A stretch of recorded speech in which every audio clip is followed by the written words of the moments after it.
Hola amigos, bienvenidos a Arista Comics.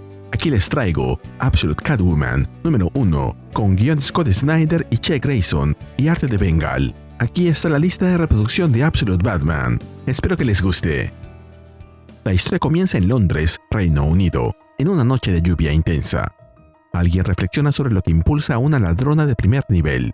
Se pregunta si no es acaso la emoción lo que la mueve, ese cosquilleo particular que surge al elegir el objetivo, la vigilancia previa, la anticipación y el ronroneo del traje al ponérselo, el saber que eres la mejor, la única capaz de conseguir cualquier cosa, sea un diamante rosa de 60 quilates, sellado en una fortaleza en los Alpes de Lingen, o el superprocesador cuántico superconductor de 105 qubits escondido a bordo de un gigayate que navega en ese momento por el mar Arábigo.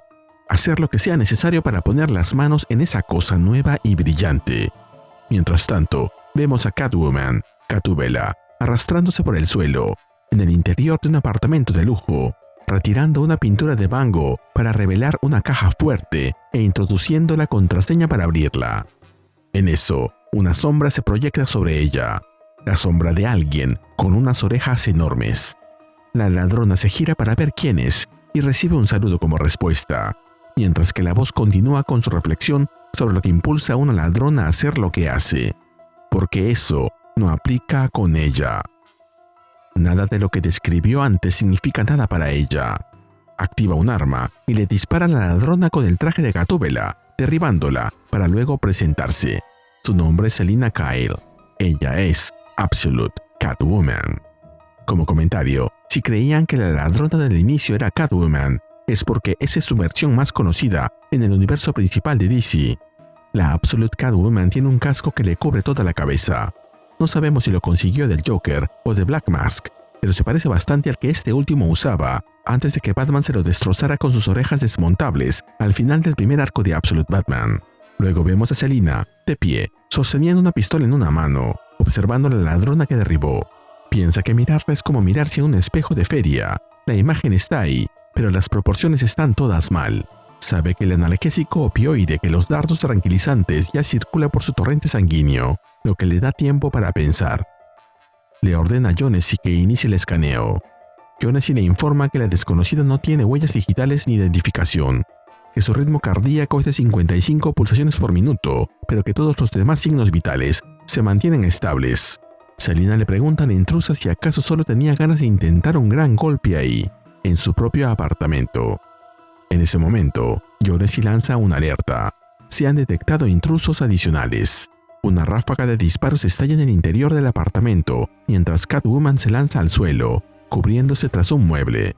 Son 4 mujeres más, todas vestidas con trajes negros ceñidos y orejas de gato, armadas con rifles. Una de ellas le exige a Selina que le diga dónde está el objeto. Selina reconoce lo que tiene delante. 4 mujeres ataviadas como un viejo recuerdo, como su antigua banda conocida como los Cálicos. Vinieron a dejar un punto claro, así que es hora de dejar el suyo propio. Con una sonrisa, les dice que está lista para empezar.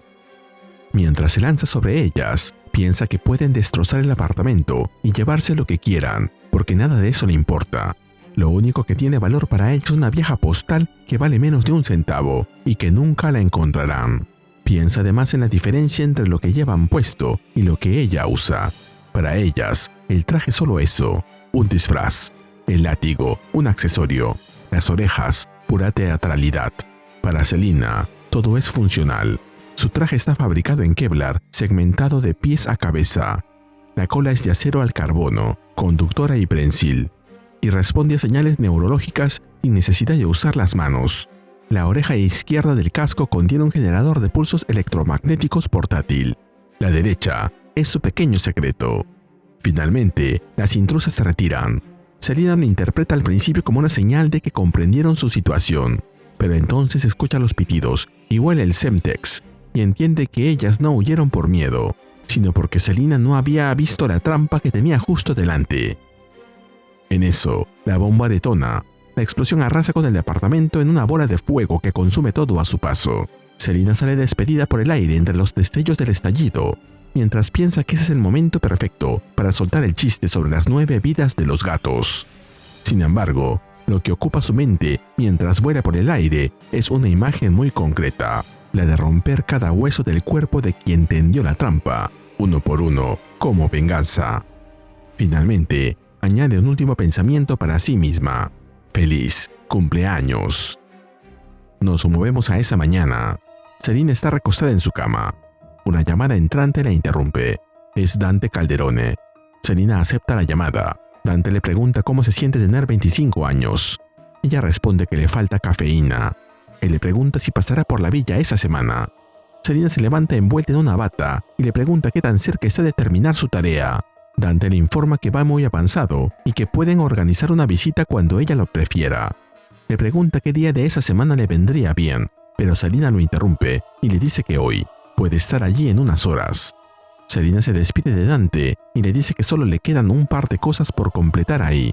Luego se dirige hacia una puerta de acceso donde un dispositivo de seguridad escanea su retina. Ese se completa con éxito y la puerta se abre ante ella. Nos movemos a la Cat Cave, la Gaticueva, la cueva del gato. Selina activa un interruptor y se detiene en el centro de la sala, observando todo lo que la rodea. Reflexiona que el sitio parece un museo. A su izquierda, un exoesqueleto mecánico de gran tamaño se alza iluminado junto a figuras de trajes tácticos. A su derecha, una motocicleta cubierta por una sábana blanca descansa sobre una plataforma donde se guardan más trajes de Catwoman. Selina deja escapar un suspiro al pensar en el Wildcat, el gato salvaje. Admite que le duele ver algo tan bellamente diseñado oculto bajo una tela, sobre todo sabiendo que nunca llegó a usarlo. Aún así, recuerda que no se involucró en este mundo por la adrenalina. Retirarse a los 25 años significa salir mientras todavía va por delante.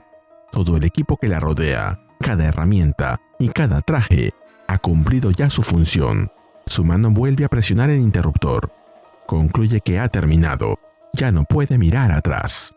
Como comentario, Wildcat, cuyo nombre real es Ted Grant, es un héroe clásico de DC y miembro de la Justice Society of America, la Sociedad de Justicia de América. Boxeador profesional, no tiene poderes, pero sí una gran fuerza, resistencia y habilidad en combate cuerpo a cuerpo. Ha entrenado a varios héroes, incluyendo a Batman y Black Canary, y su principal medio de transporte es una motocicleta de su época. Nos movemos a 12 años atrás. En Ciudad Gótica, una joven Selina está en su cama cuando un hombre llamado Joel le grita que va a matarla. Ella intenta salir huyendo por la ventana mientras Joel la persigue. La acusa de haber usado su tarjeta de débito, pero Selina lo niega y le dice que debió extraviarla. Joel entonces señala la pulsera que lleva puesta, la que compró para una mujer llamada Maureen, y la acusa de ladrona. Selina le responde que puede considerarlo su regalo de cumpleaños para su hija adoptiva favorita. Joel la sujeta por el cuello sobre la baranda y le dice que el Estado no le paga suficiente para cuidar de alguien como ella. Agrega que nadie notaría su ausencia si desapareciera y que debería dejarla caer. El servicio de limpieza se encargará al día siguiente. Selina le da la razón, pero añade que apuesta a que él sí echará de menos los cheques mensuales que cobra por tenerla. Le revela que sabe que usa ese dinero para pagar su deuda con Falcone y le exige que se aleje. Mientras huye por la escalera de incendios, Selina piensa que no quería la pulsera en sí, la tomó para venderla. Cualquier cosa, por pequeña que sea, que pueda convertir en una salida. Una manera de alejarse de ese lugar y de ponerse tan lejos que hombres como Joe no puedan volver a tocarla. Recuerda que llegó de Cuba cuando era apenas una bebé. No guarda recuerdos claros de eso, pero hay una sensación imborrable, la de no pesar nada. Navegando a través de 150 kilómetros de océano entre una costa y la otra, escuchando el latido del corazón de la persona que la sostenía, con sus rostros borrados por la luz del sol. Lo único que tiene de ese lugar es una postal, esa que mencionó antes. Muestra una empalizada en la cordillera de Sierra Maestra, a 300 metros sobre el océano. En el borde del acantilado, una mujer vestida de blanco, árboles de cacao a su alrededor, y el mar debajo de ella, suspendida entre el cielo y el agua. Como comentario, la cordillera de Sierra Maestra es la zona montañosa más importante de Cuba, donde se encuentra su punto más alto, el Pico Turquino, con unos 2000 metros de altura. También es famosa porque fue el refugio principal de Fidel Castro, Che Guevara y los rebeldes durante la Revolución Cubana. Nos movemos a Madoní, Sicilia, en el presente. Selina llega en helicóptero a una propiedad vasta y moderna que se extiende sobre una península. Dante la recibe y le da la bienvenida a casa, preguntando si el viaje fue cómodo. Selina responde que es bueno verlo, pero le pide que pasen directamente al recorrido. Ya dentro de la propiedad, Dante le dice que desearía que ella reconsiderara su postura sobre el personal de apoyo. Una propiedad de ese tamaño y complejidad tiene exigencias de mantenimiento extremadamente demandantes, pero Selina lo interrumpe y le dice que no. Le recuerda que, según lo acordado, una vez que él abandone el lugar, debe olvidarlo. Dante asiente. Finalmente, ambos se dirigen al lugar que Selina ha estado más entusiasmada por ver. Dante conduce a Selina hacia el exterior. La propiedad incluye una piazza propia, con una piscina de aguas turquesas rodeada de árboles. Dante le pregunta si no es impresionante. Selina le responde que lo hizo bien. Él le advierte que hay un detalle que debe mencionar: una pantera negra. Explica que han intentado ponerle un localizador, pero que ya ha atacado a 2 de sus hombres que se acercaron demasiado. Añade que parece que el animal está solo y sugiere que podría contratar a un profesional para ocuparse del asunto. Selina le responde que no. La criatura solo quiere que la dejen en paz. Volvemos a Londres. Antes del ataque, Selina se encuentra sola en su apartamento, mientras reflexiona sobre lo que significaría ser una chica normal a sus 25 años. Si lo fuera, aprovecharía su última noche en la ciudad bebiendo un saoco, una bebida cubana, para darse valor, colándose en la discoteca de la calle y cruzando miradas con algún desconocido en la pista de baile, dejándose llevar por la noche. Pero eso no es lo que ella haría. Con una sonrisa, alza su vaso y brinda por sus 25 años. En eso, un crujido interrumpe el momento desde algún punto del apartamento. Selina reacciona al instante, coge un cuchillo y se prepara para afrontar la amenaza. Cuando ve una sombra aparecer al otro lado de la puerta, Selina arroja el cuchillo y la hoja impacta contra un objeto de color rojo, hundiéndose en él. Selina se queda con la boca abierta al reconocer lo que acaba de hacer. Ha apuñalado su pastel de cumpleaños. Frente a ella está Holly, quien le pregunta si acaso intentaba matarla. Selina no puede creer que sea ella. Holly, sin perder la sonrisa, reconoce que ha pasado un tiempo. Como comentario, en el universo principal de DC, la versión original de Holly Robinson es una amiga y aliada de Catwoman, que llegó a convertirse en la segunda Catwoman. Creció en las calles de Gotham después de huir de casa, donde terminó vendiendo su cuerpo, y fue ahí donde conoció a Selina. Selina le responde que han pasado 7 años desde la última vez que se vieron. Le pregunta cómo logró burlar su sistema de seguridad, a lo que Holly responde que fue ella misma quien le enseñó cada truco del manual. Selina admite que ahora se arrepiente de eso. Holly extiende las manos para entregarle el pastel, el cual está decorado con el número 25, y le dice que deje de poner esa cara que pone cuando está enojada. Selina le advierte que tiene 5 segundos para explicar qué diablos hace ahí, porque ni siquiera entiende cómo logró encontrarla. Holly señala que percibe mucha tensión entre ellas, llamándola parche agrio. Selina le exige que no la llame así, recordándole que ya no son adolescentes. Holly concede el punto, pero replica que son adultas capaces de dejar el pasado atrás el tiempo suficiente para celebrar un día especial. Selina le interrumpe, exigiéndole que deje los juegos y preguntando qué está escondiendo. Con una mano, retira el cabello que tapaba uno de sus ojos, revelando un hematoma considerable.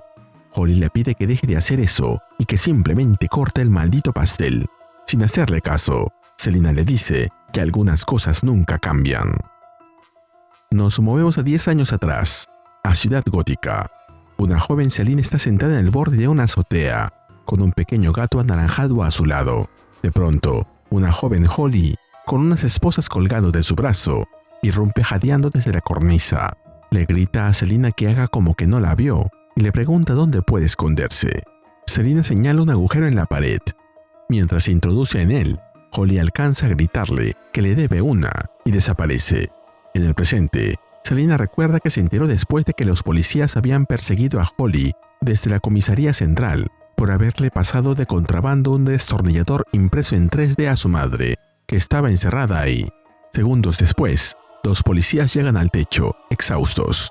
Uno de ellos se queja de que Holly le quitó las esposas. Se acercan a Selina y le preguntan si no vio pasar a una chica por allí. Selina, con una sonrisa, responde que no, a menos que sea una gata. Los policías se retiran mientras que, en el presente, Selina recuerda que Holly era insolente, pero también era bastante lista. Holly se asoma por el hueco en la pared y le agradece a Selina, quien le responde que no hay de qué. Holly le pregunta si puede quedarse allí un poco más, y Selina le responde que es un país libre. El gato empieza a jugar con ella, y Selina comenta que parece que le cae bien. Holly le pregunta por su nombre, y Selina responde que se llama King Rupert, Rey Ruperto. Holly comenta que es un nombre muy majestuoso, y Selina se defiende, señalando que le puso ese nombre cuando tenía 10 años, pidiéndole que no la juzgue. Como comentario, King Rupert podría referirse a un rey de Alemania del siglo XV, o, si queremos alucinar un poco, a Harvey Rupert Elder, conocido popularmente como el Hombre Topo, Mole Man, ya que en el universo de Marvel, King Rupert el I es uno de sus alias oficiales. Holly opina que el nombre le queda perfecto, ya que en el antiguo Egipto la gente adoraba a los gatos. Selina responde con una sonrisa que cree que los gatos nunca olvidaron eso, y se presenta como Selina. Holly se presenta también. En el presente, Selina piensa que Holly era igual que ella, una solitaria, una ladrona, una chica sin hogar y con rencor.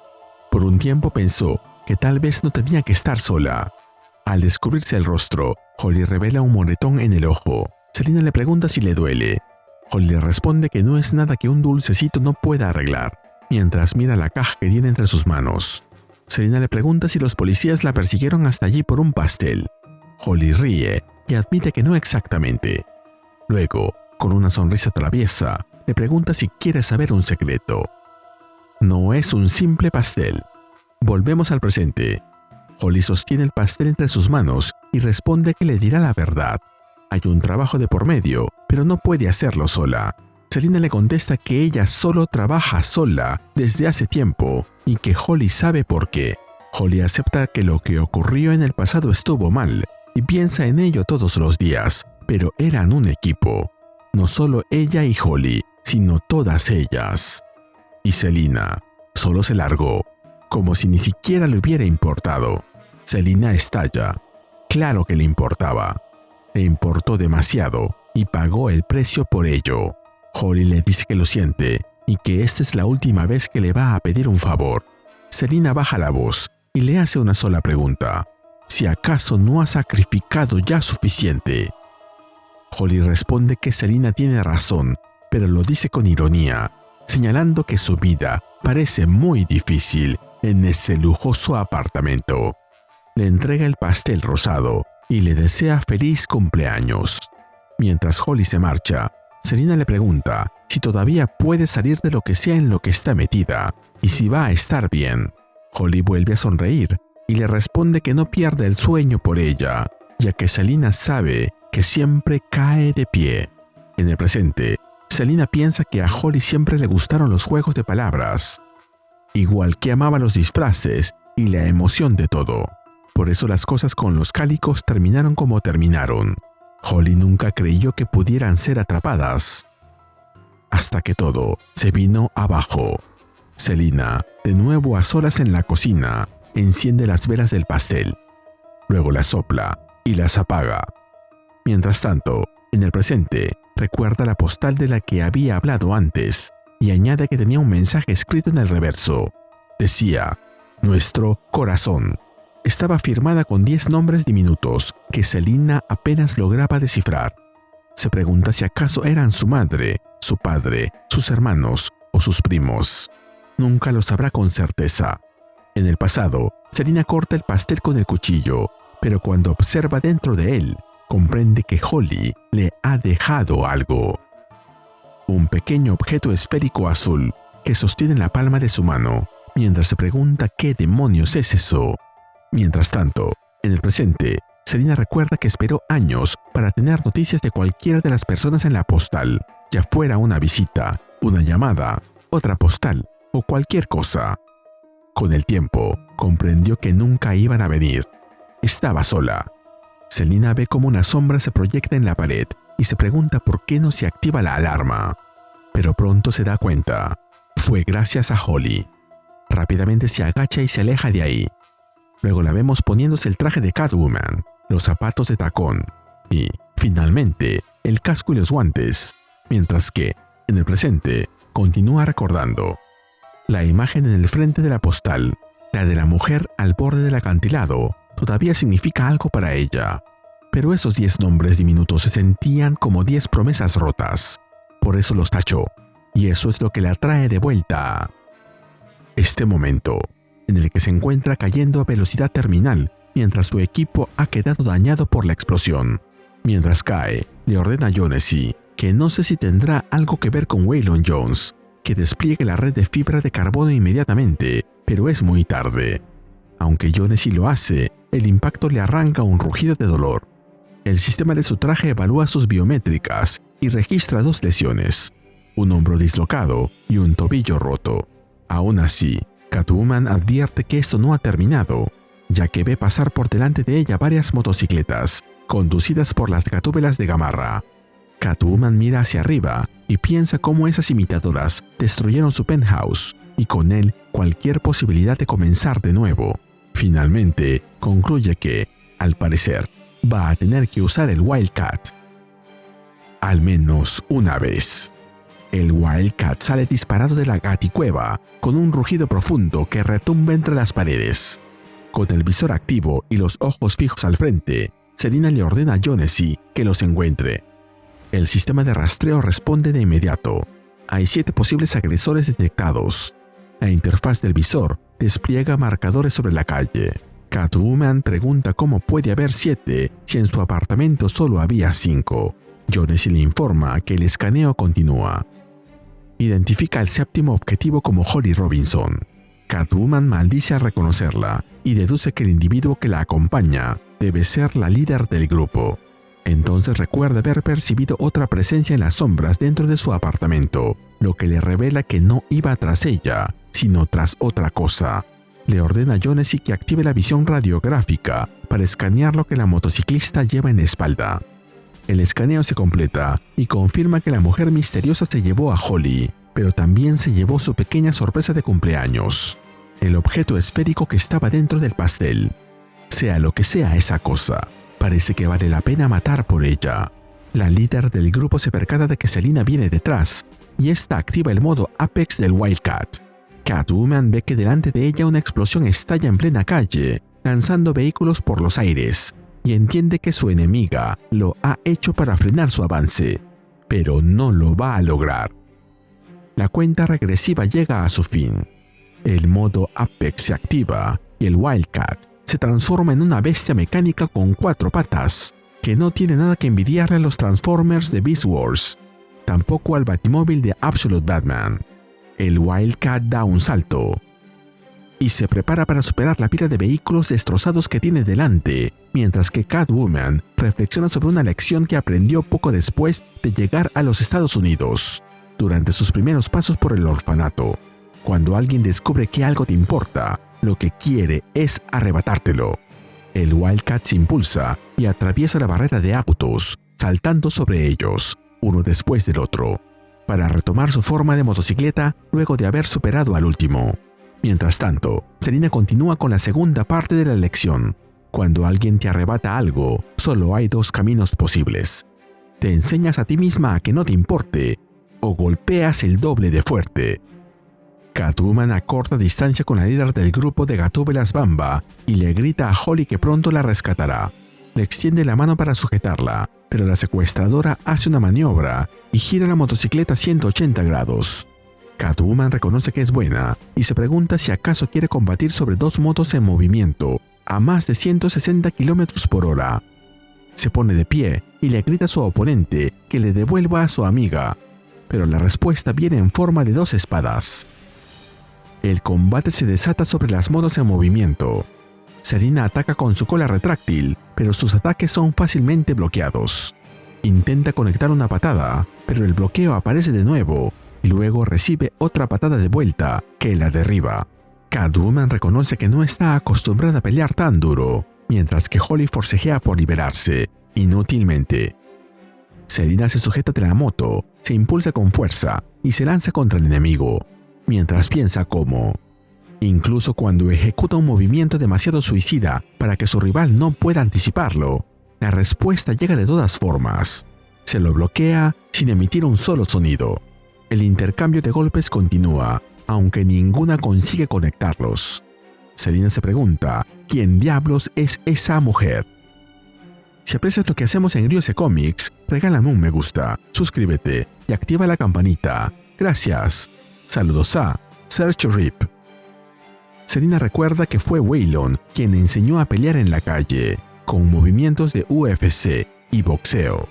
Pero no se quedó solo con eso. Por su cuenta estudió una mezcla de estilos diseñada para volverla impredecible.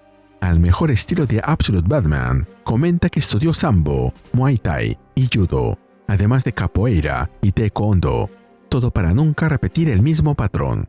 Y como hice en Absolute Batman, les contaré que el Sambo es un arte marcial de la Unión Soviética, el Muay Thai es de Tailandia, el Judo es japonés, la Capoeira nació en Brasil y el Taekwondo es un arte marcial coreano.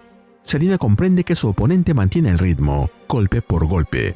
Con ese intercambio llegando a su límite, concluye que solo queda una cosa por hacer. Debe cambiar el enfoque. Lo que sigue es un golpe seco y contundente que conecta de lleno sobre Selina. El impacto la arranca del lugar y la lanza por los aires, haciendo que se estrelle contra el pavimento, mientras su oponente se aleja en su motocicleta a toda velocidad, aún con Holly en su posesión. Catwoman se pone de pie a duras penas, mientras explica que, a decir verdad, hay una tercera cosa que se puede hacer cuando alguien viene por lo que te importa. Puedes hacer que te importe menos, puedes pelear, o puedes volverte experta en robarlo de vuelta. Con una sonrisa, Catwoman abre la mano y revela el dispositivo esférico de color azul que encontró dentro del pastel, y le ordena a Jonesy que busque las últimas coordenadas conocidas del Wandering Rose, la rosa errante, porque va a necesitar más potencia de fuego. Nos movemos a otro lugar.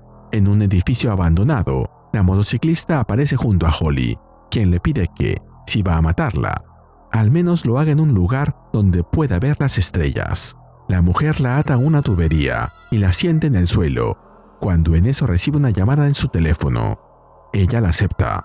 Una voz al otro lado le comunica que hizo un trabajo excelente esa noche y que están muy orgullosos de ella, revelando que su nombre es Cassandra Cain, más conocida por haber sido Batgirl. Hija de los asesinos David Cain y Lady Shiva, fue criada para convertirla en una luchadora perfecta, pero terminó uniéndose a la Batifamilia. Finalmente, mientras Cassandra revela su rostro, se nos cuenta que esta historia continuará. Este número estuvo genial.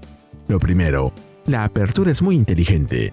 Empezar con una falsa Catwoman, la versión clásica que todos conocemos, para que la verdadera protagonista le dispare y se presente, nos deja claro desde la primera página que esta Selina es diferente.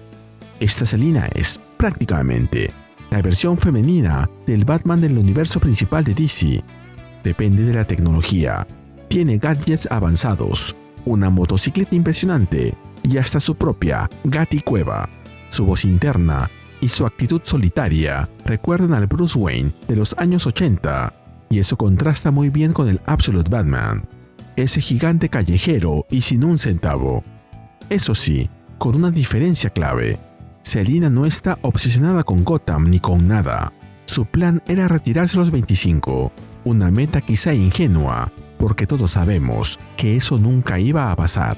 Lo mejor del número es su origen, y es lo que más se ha celebrado de la escritura de Che Grayson, una inmigrante cubana que cruzó el mar siendo una bebé, que pasó por hogares adoptivos con tipos como Joe, y cuyo único tesoro es una postal que vale menos de un centavo, con 10 nombres que terminó tachando porque se sentían como 10 promesas rotas. Toda su fortuna no vale nada al lado de ese pedazo de cartón. Ese detalle lo dice todo sobre ella. Y si hablamos del arte, esto se lee como una película de acción. Los combates y persecuciones fluyen sin tropiezos, y el cómic se ve distinto a Absolute Batman. Tiene su propio estilo. La pelea de artes marciales a 160 km por hora es el mejor ejemplo. Y el Wildcat, en modo Apex, ya está siendo llamado una de las motos más geniales de la historia del cómic. Me encantan las apariciones de Holly Robinson y, sobre todo, de la Cassandra Cain de este universo. Aunque ojo, hay una queja generalizada contra DC. La línea Absolute ya tiene varios títulos de la familia Batman, mientras Aquaman sigue esperando. Pero yo no me quejo. Catwoman es un personaje con más de 300 números en solitario, con sus propias historias, aliados y mundo, muchas veces sin que Bruce aparezca, y este número lo confirma. No hay una sola mención a Batman. En resumen, un primer número muy sólido, una superespía solitaria y tecnológica, un arte espectacular y un final que te deja queriendo ver más. El universo Absolute sigue acertando. Y así llegamos al final de este video.